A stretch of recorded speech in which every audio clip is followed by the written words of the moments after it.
Welcome to another exciting episode of Poly TV Newspaper Review and Analysis. And I am Samuel Olaniyan. Today I'm being joined in the studio by our commentator, a political affairs analyst, Mr. Tijadeyemi. Welcome to the program, sir. Thank you, Sam. All right, so let's get straight to it. We have with us this afternoon, we have the Nigerian Tribune, we have the Punch newspaper, we have Vanguard, we also have with us Daily Trust as well as the Guardian newspaper. First, let's start with the protest from Oyo State, and that's on the front page of the Punch newspaper. On the front page, it says school abductions, protest in Oyo, Ogun, as NUT begins nationwide rally today. Also, Oyo public schools shot as CSOs demand abductees release. Ogun residents fear spillover, and that's on the front page of the Punch newspaper. We saw quite a number of Nigerians troop out yesterday to protest in Oyo State as well as the state capital here in Ogun State, that's Abeokuta. From your own perspective, what, in terms of results, do you think this protest might bring in terms of bringing back the abducted school children? Of course, it would have its own impact.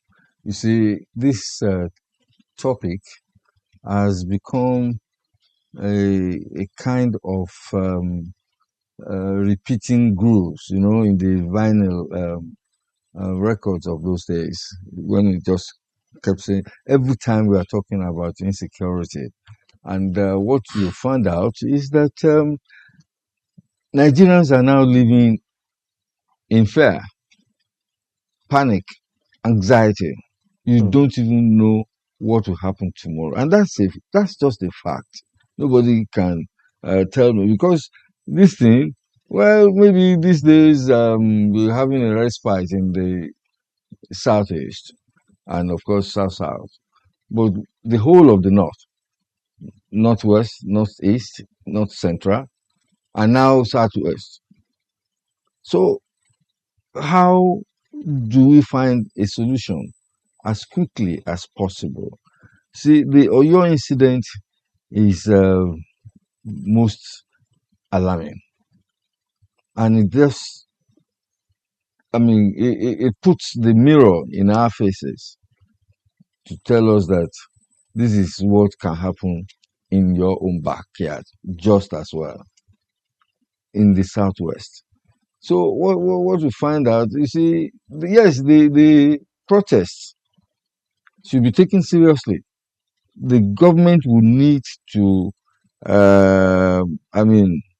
fast track whatever they are doing in rescuing those school children.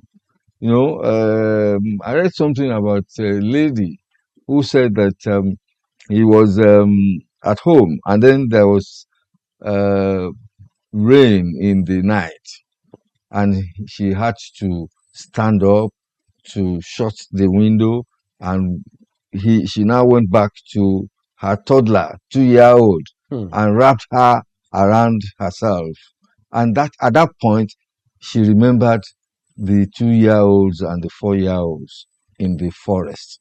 You can imagine the kind of weather that would be going on there.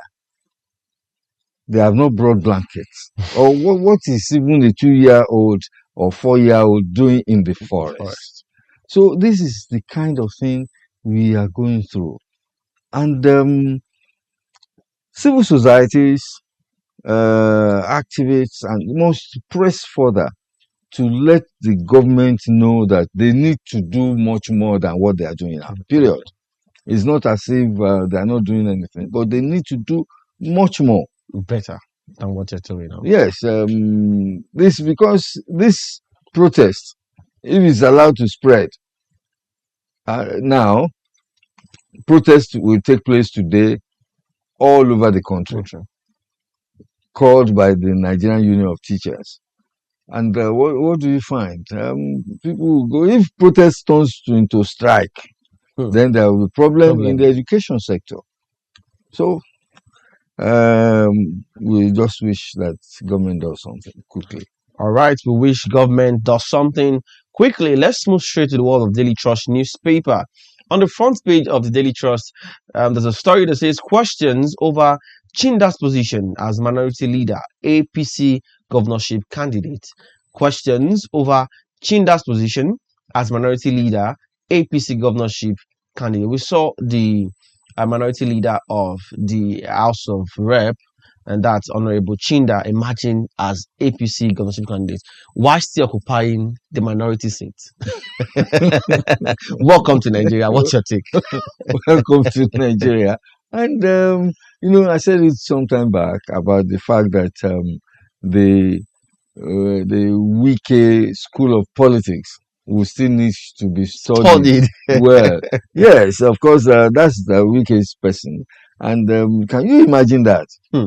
Still a minority leader, and yet an APC I can't even explain candidate. what logic. It escapes all logics about things like this. And our leaders, they must do something about the kind of legacy they want to leave behind. If Professor Yotada he must know about this. Of course, he should have done something about it, but everybody's keeping quiet as if it doesn't really matter. These things matter. And what we find out is that people are watching, the younger generation, they are watching. And eventually, these are the people that will take over. And when they now take over, what do you expect of them? When they have embedded values or misvalues of their elders. Let's just hope you see something just good comes around. All right, thank you. Let's move straight to the world of the Guardian newspaper.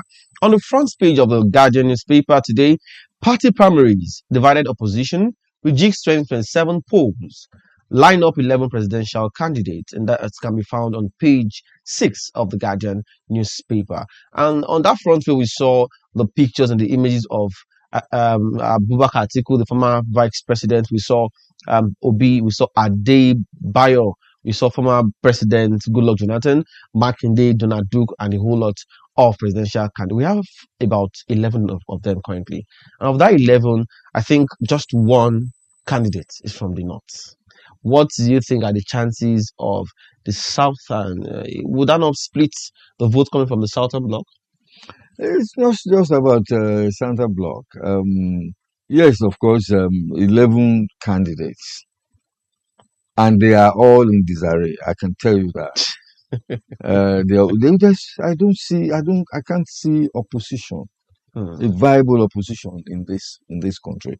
So some of us are already giving it out to Asiwaju, because if they pull themselves together, then they can fight their common whatever. But now they have dissipated energies. Nothing will happen. Well, of course, the article, the northern and the southern thing is yes, we should note it. I don't know why Turaki Adamawa is at this. What does he expect? Buhari had just spent 8 years. Tinubu is in 3 years, and or maybe a few months to go. And then you want the thing to go back to the north. I can't figure it together. I bet you. So, but in the meantime, that is if that is his interest, let him go ahead. And then at the end of the day, he will find out if he's right and the rest of us are wrong. So that is one thing about it. And again, the configuration or the setup just tells us about the nature of the Nigerian politician. What I mean by that is that people are many of them are not even commenting on the insecurity that some of us are living with, and that's a fact. You don't tell. The whole thing is almost here. Many of them have not. it's in the midst of this insecurity in Oyo State that Makinde announced his Presidential aspiration. presidential aspiration, and we are we are doing it as if we are safe. We aren't safe. I can Hmm. tell you that. There's, even just yesterday, about 10 people were killed in Plateau. Quite You unfortunate. check it out in the past 10, 15 days. And so all these things bother me as a person. And I put the buck Government. to the government. Let them go and do something. Let us, because they are there mainly to protect lives and property. All right. Well, Thank you, sir, for that insight and that story. Let's really look at the Vanguard newspaper. On the front page of the Vanguard, it says abductions, Oshun calls emergency meeting over border school safety. I want us to relate the story to FPI because being a border town, I mean, Ilaru and the Yewa community being a border town to the Benin Republic. How safe do you think we are at this part of of the state in Ogun State? Looking at FPI, how close it is to the border, and also considering other schools, because this is the state Osun calling for emergency meeting because of some schools that are in their border. What's your take, sir? well, I think we should just keep strengthening our faith in government and in ourselves, because now the narrative is that local communities, should be protecting themselves.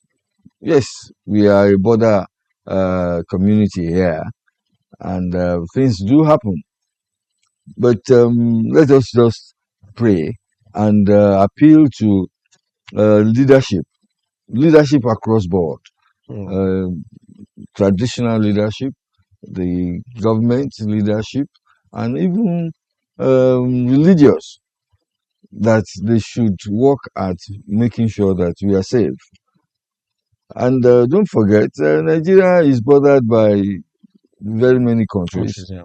even from here, Republic of Benin, down up north to Cameroon, Cameroons, even Chad, Chad. Niger. Uh-huh.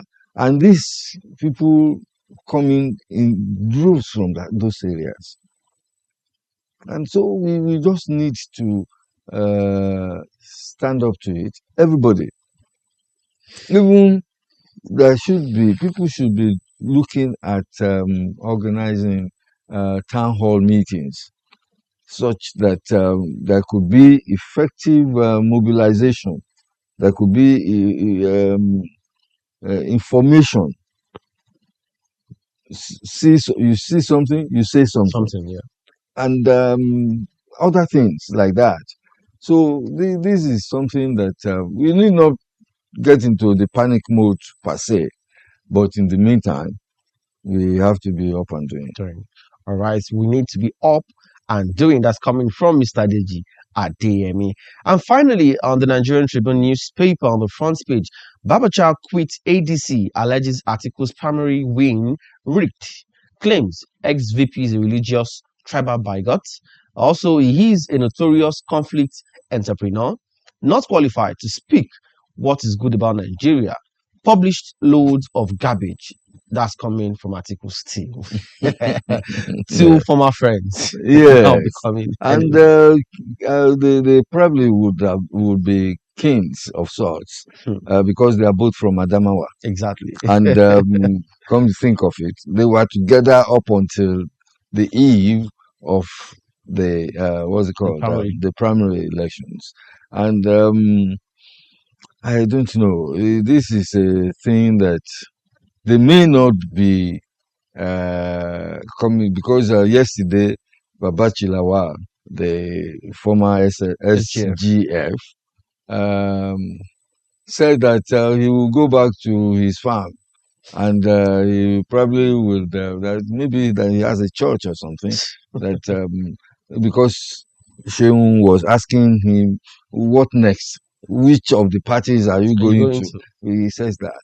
And that's also we cannot run away from the fact that it's a is a minus Hmm. from the Atiku side. Of course. Of course. Whatever it is, he must have his own loyalists and all the rest of it. So they probably will just withdraw their support for Atiku. And I think we need to just hold on to the fact that the Electoral Act is good enough that you, if your name is not yet Yet, in the data list with INEC, yeah, forget it. You can't get that's gone. anything maybe until some other time. Time. Yes, All right. I want to thank you for your time, Mr. Deji Adeyemi, for coming on the program today. Thank you. Really appreciate your time, sir. my pleasure. All right. That will be all on Inspire Review and Analysis on Poly TV Laro. I'm Samuel Lanier. Thanks for watching and bye for now.